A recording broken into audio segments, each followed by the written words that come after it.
Si la evasión de impuestos perjudica sobre todo a los más pobres de ese país, a nivel internacional, el problema tiene unas dimensiones enormes y unas consecuencias gravísimas.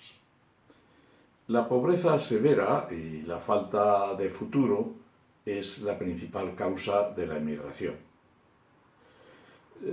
Sin embargo, se podría decir, por ejemplo, que las ayudas que se donan, entre comillas, a los países africanos son solamente el 10% de lo que las multinacionales y otros movimientos financieros ilícitos evaden en impuestos en los países de ese continente. Es decir, se les da generosamente, eso sí, el 10% de lo que se les quita. Los muertos, los sufrimientos y los problemas de todo tipo que origina esta situación son incontables. La ONU aprobó en 2015 un proyecto llamado Agenda 2030 en el que se propone acabar con la pobreza y promover una prosperidad económica compartida. El doctor Aitor Pérez Ruiz es consultor de economistas de la cooperación e investigador senior asociado del Real Instituto Elcano. Allí analiza los progresos y retrocesos de esta Agenda 2030 que acabamos de citar. Él ha trabajado sobre el seguimiento y medición de la lucha contra los flujos financieros ilícitos. Es decir, es una persona muy cualificada para hablar del tema de esta conferencia. Por nuestra parte, como no podía ser menos, muchas gracias, Aitor, por tu colaboración y tus palabras. Un abrazo. Gracias a ti, Ángel. Gracias a todos vosotros. Es un placer estar con vecinos y amigos de Santa Rafaela María. Y además, teniendo en cuenta la calidad de las charlas que tú organizas, Ángel, y el nivel de los ponentes que sueles convocar, pues es todo un honor estar aquí. Es más, la última conferencia de Santiago Coello fue estupenda. Habló sobre fiscalidad con una gran claridad y lanzó un mensaje muy claro sobre la amenaza del fraude fiscal para la solidaridad, para la protección de las personas más vulnerables.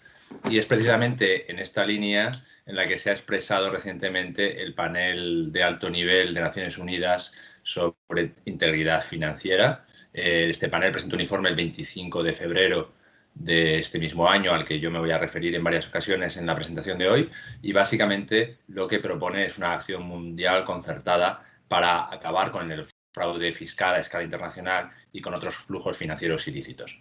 La idea de acabar con los flujos financieros ilícitos, como muy bien has explicado, es previa a este informe y forma parte del gran proyecto de Naciones Unidas que es la Agenda 2030. Posiblemente la Agenda 2030 la conocéis todos.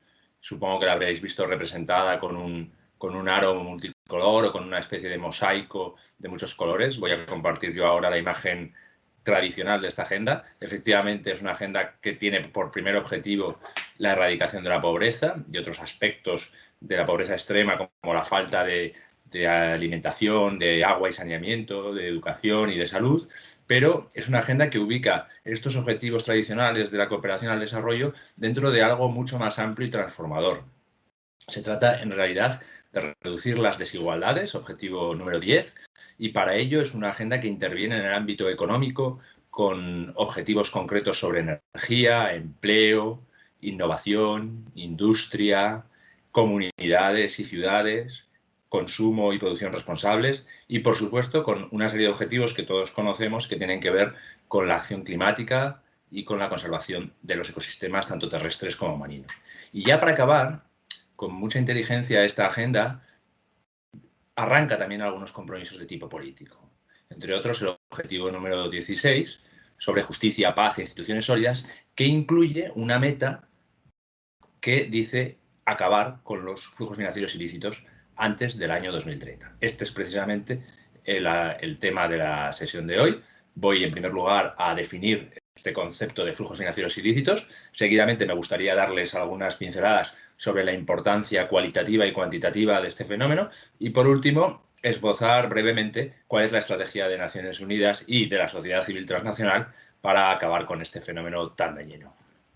El término flujos financieros ilícitos tal vez no forme parte de nuestro lenguaje coloquial más habitual, pero hace referencia a una realidad que conocemos todos perfectamente, entre otras cosas porque la prensa está continuamente relatando casos de flujos financieros ilícitos. Entonces, a continuación voy a rescatar algunos de estos casos que ha recogido la prensa antes de dar una definición más comprensiva del término flujos financieros ilícitos. La semana pasada, sin ir más lejos, El País hablaba del presidente del principal partido político mexicano y cómo su hija, una senadora, había acumulado en el año 2011 hasta 10 millones de dólares de origen desconocido. Entonces, y hasta el año 2017, Andorra estaba blindada con el secreto bancario, pero se produjo una fuga de información sobre clientes y cuentas bancarias de la oficina mexicana del banco andorrano en cuestión, y esta senadora retiró súbitamente los 10 millones de dólares y los depositó en la cuenta de un empresario mexicano que había sido socio político de su padre. Seguidamente, este empresario le otorgó poderes a la senadora para que pudiera seguir disponiendo de su fortuna. Esto es de la semana pasada en El País. Noticias como esta, pues hemos oído muchísimas. La más famosa, sin duda, es la de los papeles de Panamá. La Vanguardia en el año 2016 cubría la noticia hablando del hackeo de un bufete panameño que destapaba una élite mundial de evasores de impuestos. Efectivamente, el bufete Mossack Fonseca se ha vuelto famoso en todo el mundo por ayudar a sus clientes a blanquear dinero, esquivar sanciones, evadir impuestos, y esto lo hacía constituyendo compañías fantasma en Panamá y en otros países y dotando a esas compañías de socios, de administradores que servían para ocultar la verdadera identidad del propietario de los activos que poseía la empresa. No obstante, estos socios y administradores falsos le daban, mediante un contrato privado, el poder a la persona en cuestión para que pudiera utilizar todos esos fondos sin ningún problema. Hay países como Panamá, que están siempre en estas noticias, y Andorra también suele salir habitualmente en este tipo de escándalos. De hecho, el banco al que hacía referencia el país en la noticia anterior fue famoso en el año 2016 por un informe del Departamento del Tesoro de Estados Unidos que decía ni más ni menos que era un vehículo para el lavado de dinero de fondos procedentes del crimen organizado, la corrupción y el tráfico de seres humanos. Claro, Andorra, con un 20% del Producto Interior Bruto dependiente del sector bancario, tuvo que reaccionar, intervenir el banco y efectivamente el juez que estaba estudiando el caso confirmaba con algunas informaciones los supuestos servicios de blanqueo prestados por el banco al cártel de Sinaloa, ni más ni menos, y a otras redes criminales de Rusia, China o Venezuela. En nuestro país también se han desmantelado diversas redes de narcotráfico y en las noticias que daban cuenta del desmantelamiento se hablaba también de las redes paralelas con las cuales los narcotraficantes escondían las ganancias y las blanqueaban para volverlas a recuperar en España, ¿no? Esta es una noticia, por ejemplo, de ABC Galicia del año 2018 en la que se hablan de actuaciones contra una red formada por 24 personas, 14 sociedades radicadas en territorios offshore como Bahamas, Luxemburgo o Macao, un fondo fiduciario suizo, entidades bancarias de Andorra, Suiza o Portugal y hasta el asesoramiento de una gestoría de Monforte de Lemos. Esta red servía, pues como decíamos, para esconder el dinero procedente del narcotráfico y volverlo a repatriar a España utilizando diversas técnicas de blanqueo, entre la que estaba la compra de números de lotería premiados. Hay redes desmanteladas por la Policía Nacional y la Guardia Civil que no necesariamente manejan ilícitamente fondos provenientes de actividades delictivas. Están también las redes del tipo fraude carrusel, que lo que hacen es movilizar facturas falsas para evitar el pago de IVA en cualquier país de la Unión Europea. Estos fraudes se apoyan en una estructura circular, que es una especie de carrusel, y que permite que el dinero vaya pasando por numerosos países y se acabe evitando el pago del IVA. En cuanto a las redes de fraude fiscal, tal vez las que más están sonando últimamente en la prensa son las que implican grandes grupos de empresas multinacionales. Por ejemplo, esta noticia del Mundo de hace un año, cuando empezó la pandemia y el estado de alarma y la Unión Europea tuvo que aprobar grandes medidas de apoyo fiscal, pues habla de Países Bajos, que se oponía a mayores ayudas de la Unión Europea y que, según la red Tax Justice Network, es un paraíso fiscal. Esta red estima que el país estaría provocando una pérdida de más de 9.000 millones de euros al resto de países de la Unión Europea, con el tipo de reglas fiscales que mantiene. Por ejemplo, habla de cómo hay multinacionales que hacen grandes beneficios en países como Italia o también España, pero que tienen que pagar una serie de cánones a sus empresas matrices que están ubicadas en Países Bajos, por lo que vacían sus beneficios y los trasladan todos a Países Bajos, donde el tipo impositivo es muchísimo más bajo que en España, sobre todo para empresas extranjeras. Hay una noticia muy similar, que es la del Economista del año 2017, sobre IKEA. IKEA utilizaba también el pago de royalties para trasladar beneficios de unos países a otros, y en esta noticia en cuestión nos habla de cómo utiliza préstamos entre empresas del grupo para generar una serie de gastos financieros que la noticia cuestiona que sean reales y que permiten así trasladar los beneficios de las jurisdicciones con mayores tasas impositivas a aquellas que tienen una menor tasa impositiva. Y para completar las noticias sobre el fraude, el abuso fiscal, pues no pueden faltar los famosos convenios contra la doble imposición. Se trata de convenios que firman los países para fomentar la inversión extranjera y evitar que el pago 2 veces del impuesto de sociedades pueda desincentivar las inversiones. Sin embargo, en la práctica estos convenios son conocidos también como convenios de la no imposición. Esta noticia del diario.es del año pasado, de hace 2 años, llama la atención sobre 28 países que han firmado un convenio de doble imposición con España y cómo tienen un 0% de tipo impositivo sobre los dividendos. Esto le resulta llamativo al país, puesto que dentro de estas jurisdicciones se encuentran países como Panamá, del que ya hemos hablado, Irlanda, con acuerdos fiscales con grandes tecnológicas, y países opacos como Arabia Saudí. Todos estos casos reportados por la prensa y muchos más son ejemplos de flujos financieros ilícitos. Probablemente se han dado cuenta que existen como distintos tipos de flujos financieros ilícitos por esta revista de prensa. En primer lugar, hemos visto casos de movimientos de dinero relacionados con la corrupción de políticos y funcionarios. Luego, movimientos relacionados con el narcotráfico y tal vez otras formas de crimen organizado.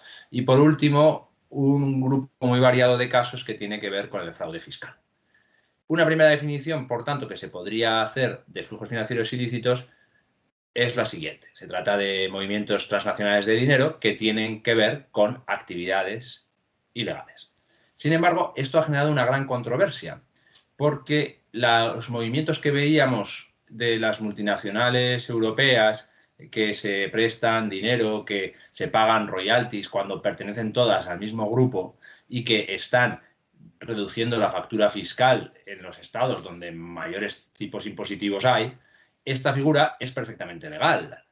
Incluso en algunos casos la transferencia de beneficios se hace sobre la base de convenios de derecho internacional público que han sido diseñados precisamente para reducir impuestos y favorecer inversiones. Por lo tanto, no se puede establecer tan claramente el vínculo entre lo ilegal y esos movimientos de dinero transnacional, por mucho que a nosotros nos generen cierta indignación. Entonces ha surgido una segunda definición de flujos financieros ilícitos que tiene que ver con unos elementos que se habrán dado ustedes cuenta que son comunes a todas estas noticias que hemos compartido. Hay muchas sociedades interpuestas, a veces hay administradores, hay muchos movimientos a través de jurisdicciones opacas como Andorra o Panamá y, por último, hay una gran confusión de la opinión pública, de las autoridades, gracias a que se producen muchos movimientos transnacionales hasta que acaba la secuencia del movimiento de dinero. Por lo tanto, esto lo que nos indica es que el carácter oculto es tal vez el rasgo definitorio de los flujos financieros ilícitos. Y se ha adoptado, como digo, una segunda definición que denomina los flujos financieros ilícitos como aquellos movimientos transnacionales de dinero que están deliberadamente ocultos a las autoridades legítimas de un país. Por lo tanto, evita la cuestión legal, que por supuesto es muy relevante y que se puede determinar a posteriori, idealmente con un juez, pero mientras tanto todos aquellos movimientos de dinero que claramente se están ocultando a las autoridades nacionales deberían recibir la consideración de flujos financieros ilícitos y deberían ser investigados para que se aclare cuál es el origen y cuál es el destino de esos movimientos. Esta segunda definición es la que han adoptado las ONGs de la causa por la justicia global fiscal. Personalmente es la definición que a mí más me convence, pero bueno, esto no creo que tenga mucha importancia. Sí puede ser más importante saber que Naciones Unidas y este panel de alto nivel al que me refería en la introducción de la presentación ha adoptado también esta segunda definición. El informe sobre integridad financiera para el desarrollo sostenible que fue emitido el 25 de febrero nos dice que los flujos financieros ilícitos provienen tanto de la corrupción transfronteriza y el crimen financiero transnacional como de la evasión fiscal y la planificación fiscal agresiva. Esto sería la manipulación de las leyes fiscales con el fin de lograr resultados distintos de la intención que tenía la legislación fiscal y sitúa en un límite borroso estas formas de elusión fiscal ya en el terreno de la evasión fiscal. Los flujos financieros ilícitos para Naciones Unidas, para este panel de alto nivel de Naciones Unidas, desvían cuantiosos recursos del desarrollo sostenible, empeoran las desigualdades, alimentan la inestabilidad, minan la gobernanza y resquebrajan la confianza pública. En definitiva, los flujos financieros ilícitos contribuyen a que los estados no puedan avanzar en la agenda del desarrollo sostenible y la erradicación de la pobreza. Por tanto, lo que nos dice el panel de alto nivel de Naciones Unidas es que los flujos financieros ilícitos es un problema fundamental que debe ser resuelto para poder avanzar en otros aspectos de la agenda del desarrollo sostenible. Y para convencernos de esto, ofrece el informe algunas cifras. Por ejemplo, en estos meses de pandemia se han documentado casos de corrupción y malversación en 17 países por valor de 1.100 millones de dólares. Con esta cantidad, dice el panel de Naciones Unidas, se podrían haber adquirido 50.000 ventiladores. En la India nos dice que las pérdidas de evasión y elusión fiscal que ha documentado la red Tax Justice Network podría haber cubierto el tratamiento de 55 millones de pacientes de bajo ingreso cada año. En Gambia, que es un país muy pequeñito, se calcula también con el mismo sistema que el fraude fiscal de las compañías multinacionales ha supuesto 200 millones de dólares, una cantidad que serviría para adquirir 6.500 pozos para una población que no tiene todavía acceso universal al agua potable. Estos son cifras, digamos, micro, cifras de una dimensión de los flujos financieros ilícitos en un país concreto. Pero ha habido otros estudios muy interesantes que han intentado calcular cuál sería el volumen de estos movimientos de dinero a escala global y cubriendo un número más amplio de situaciones de fraude o de situaciones delictivas. Por ejemplo, la totalidad de los estudios nacionales sobre erosión de bases imponibles y traslado de beneficios que se hace a partir de un estudio de las cuentas anuales de las grandes compañías multinacionales y del desglose de estas cuentas país por país, identificando las incoherencias que hay entre el volumen de la actividad que estos grupos tienen en un país y los impuestos que pagan en dicho país. Con este método se ha obtenido que se están defraudando unos 500.000 millones de dólares al año. Puede parecer mucho, pero esto es más o menos la mitad de lo que estimó la Oficina de las Naciones Unidas contra el Delito, que suponía la economía de la droga en un año en todo el mundo. Una economía que asciende más o menos a los 900.000 millones de dólares anuales. Luego hubo unos investigadores de una ONG denominada Global Financial Integrity, Integridad Financiera Global, que analizando los descuadres que se producen en las balanzas comerciales entre países y identificando la parte de esos descuadres que se podrían deber a operaciones fraudulentas, determinaron que los flujos financieros ilícitos que salen de los países en desarrollo, solo de los países en desarrollo, ascienden a 1 millón de millones de dólares, esto es a 1 billón de dólares. Claro, esta es una cantidad que causó un gran revuelo porque se entiende que este dinero sale hacia los países más ricos y sus satélites en paraísos fiscales, y nosotros, los países más ricos, aportamos a las economías de los países en desarrollo una cantidad en ayuda, en concepto de ayuda, que no llega a ese volumen ni por asomo. Es más, es 10 veces inferior. En otras palabras, el dinero, como decía en la introducción Ángel, el dinero que reciben los países en desarrollo es 10 veces inferior al dinero que ellos pierden por prácticas ilícitas. Y por último, si esta cifra parece ya demasiado grande, hay que señalar, y de hecho es una cifra que ha sido cuestionada en bastantes ocasiones, hay que señalar que el presidente del Fondo Monetario Internacional, Michel Camdessus, en 1998 reunió a numerosos economistas para que intentaran hacer estimaciones macro de este tipo, de forma que tuviésemos una medida del fenómeno de los flujos financieros ilícitos a escala global. Pues bien, hubo distintas metodologías, distintos resultados, y al final la conclusión de Michel Camdessus fue que existía un rango de consenso entre los expertos que iba del 3 al 6% del Producto Interior Bruto mundial. Pues bien, si aplicamos la media de ese rango, el 4,5% del PIB, a las cifras de PIB mundial de este año, alcanzaríamos una estimación del fenómeno de los flujos financieros ilícitos por encima de los 2 millones y de los 2 billones y medio de dólares. Para que se hagan una idea, esta es más o menos el tamaño de la economía del Reino Unido o de Francia, los 2 billones y medio, mientras que España tendría un Producto Interior Bruto más o menos de 1,4 billones de dólares, o sea, estaría ligeramente por encima de los flujos financieros ilícitos que afectan solamente a los países en desarrollo.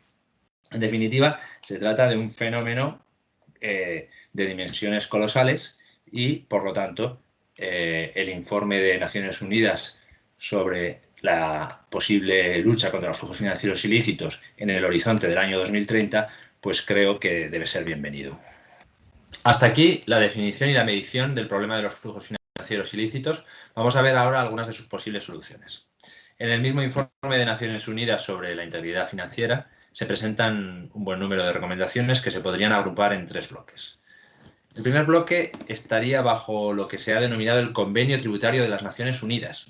Es una idea nueva, pero que rescata al mismo tiempo una reclamación ya muy vieja, y es que las normas internacionales sobre fiscalidad de las multinacionales han quedado obsoletas. Se hicieron en una época en la que se pretendía fomentar la globalización económica, la inversión extranjera. Estos son objetivos que ya se han superado, y ahora lo que propone Naciones Unidas es poner en primer lugar el problema de la erosión de bases imponibles, la transferencia de beneficios, en definitiva, la pérdida de recaudación fiscal de los gobiernos. Por tanto, se trataría de un convenio muy centrado en las corporaciones multinacionales y de manera especial en aquellos sectores donde es más fácil deslocalizar las cuentas de una empresa con fines oportunistas y de tributación.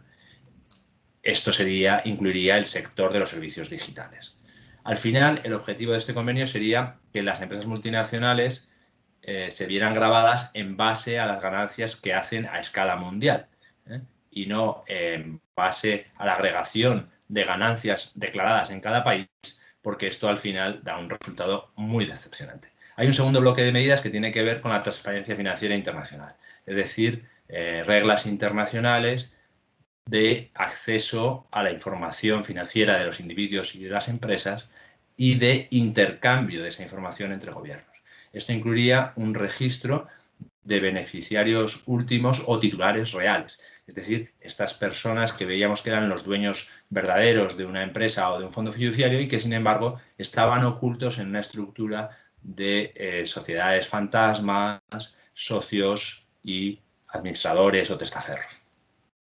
Este registro de titulares reales debería ser público según Naciones Unidas y no solamente accesible para las autoridades gubernamentales, también pues, para los consorcios de investigación periodística, para las ONGs, para la opinión pública en definitiva.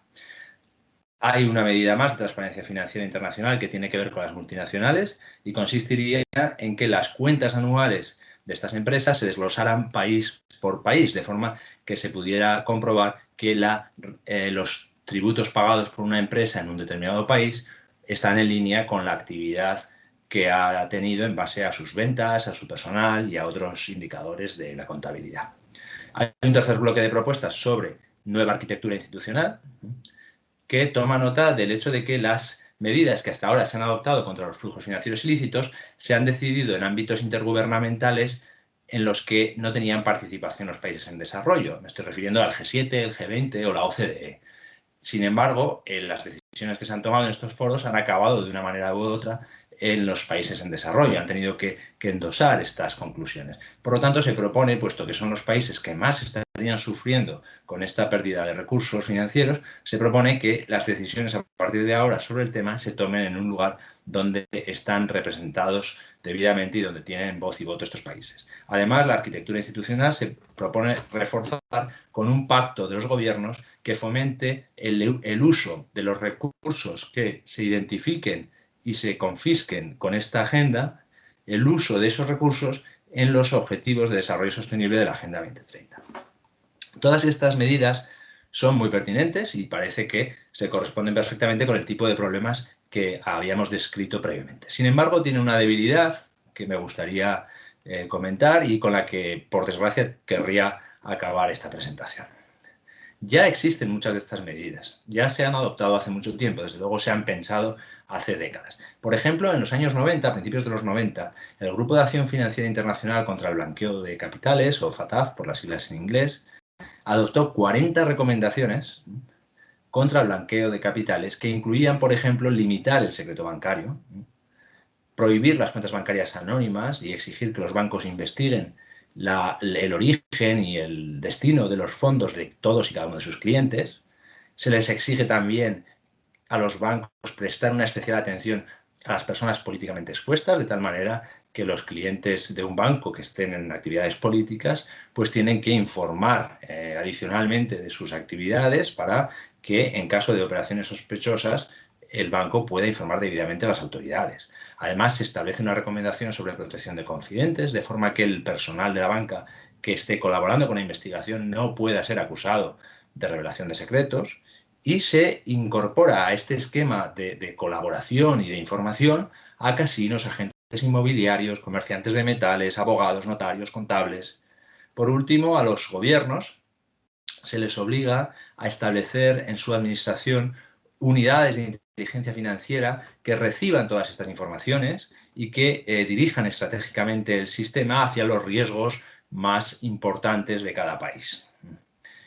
También se les obliga a limitar y controlar el transporte de efectivo y a cooperar internacionalmente con otros gobiernos para resolver el problema de la opacidad transnacional a base de intercambio frecuente de información entre gobiernos nacionales. Pues bien, estas recomendaciones, que son muy pertinentes, que siguen siendo muy necesarias, tienen una limitación que sospecho que va a tener el informe de Naciones Unidas. Y es que son recomendaciones, son pactos, son acuerdos voluntarios. Y por lo tanto carecen de un capítulo coercitivo suficientemente convincente como para que su aplicación se haga de manera rápida y efectiva. En este sentido, los últimos datos que quiero compartir con ustedes son el porcentaje de cumplimiento de las recomendaciones del GAFI por países. Pues bien, España no lo hace nada mal, la verdad, está por encima del 80% del cumplimiento, pero la media mundial apenas supera el 50%, con países que no están observando más de un 20-30% de las recomendaciones, incluido plazas financieras de la importancia de Luxemburgo en la Unión Europea. Vemos países también, economías muy importantes como la de Alemania, que apenas, y país tan desarrollado y cumplidor en otras materias, pues no supera el 50%, no supera la media mundial, y ni siquiera Estados Unidos, que ha sido uno de los grandes promotores de esta agenda, pues tiene un desempeño brillante, apenas cumple con el 60% de las recomendaciones.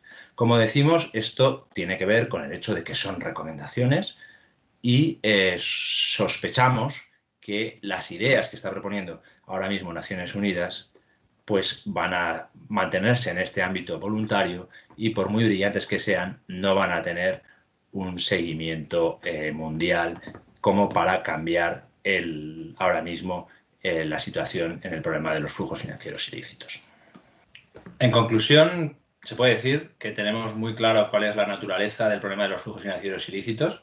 Es verdad que no es un término coloquial, que no es un término que esté generalizado en nuestras conversaciones del día a día, pero que las distintas dimensiones del problema sí son muy conocidas y sí están en la prensa regularmente. Por lo tanto, sería importante que el concepto y el término de flujos financieros ilícitos cada vez esté más presente en la ciudadanía. En segundo lugar, se puede concluir que este fenómeno, aparte de las implicaciones y la importancia moral que tenga, es un fenómeno cuantitativamente muy relevante y desde el punto de vista financiero, pues reviste una enorme gravedad para la aplicación de la Agenda del Desarrollo Sostenible. En esto conectamos con la presentación anterior de Santiago Coello y podemos decir que cualquier cosa que debilite la capacidad del Estado de recaudar impuestos, pues acaba afectando a la capacidad del Estado de fomentar la solidaridad y de proteger a las personas más vulnerables. Pero en tercer lugar, en relación con esta agenda, tenemos que decir que no tenemos nada claro cuáles son sus soluciones, o mejor dicho, no tenemos claro cómo hacer efectivas las soluciones que se proponen para este problema.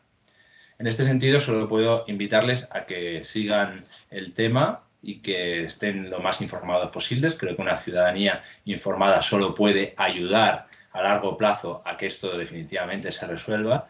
Y permítanme terminar, por tanto, con algunas recomendaciones sobre cómo seguir informados en esta materia.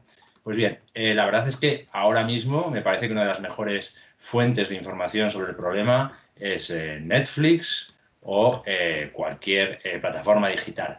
Particularmente la película de La lavandería con Meryl Streep y Antonio Banderas es una película excelente sobre los distintos tipos de flujos financieros ilícitos que se apoyaban en el famoso despacho panameño del escándalo de los papeles de Panamá. Y en clave más española tampoco está nada mal El hombre de las mil caras, que habla de uno de los mayores casos de corrupción de la historia de España, el del director general de la Guardia Civil, y de cómo se las arreglaba el testaferro Paesa para acabar siendo al final el beneficiario de la fortuna de Luis Roldán. Ya, una serie de fuentes un poquito más serias sería, por supuesto, el propio informe de Naciones Unidas, FACTI, de Financial Accountability, Transparency and Integrity.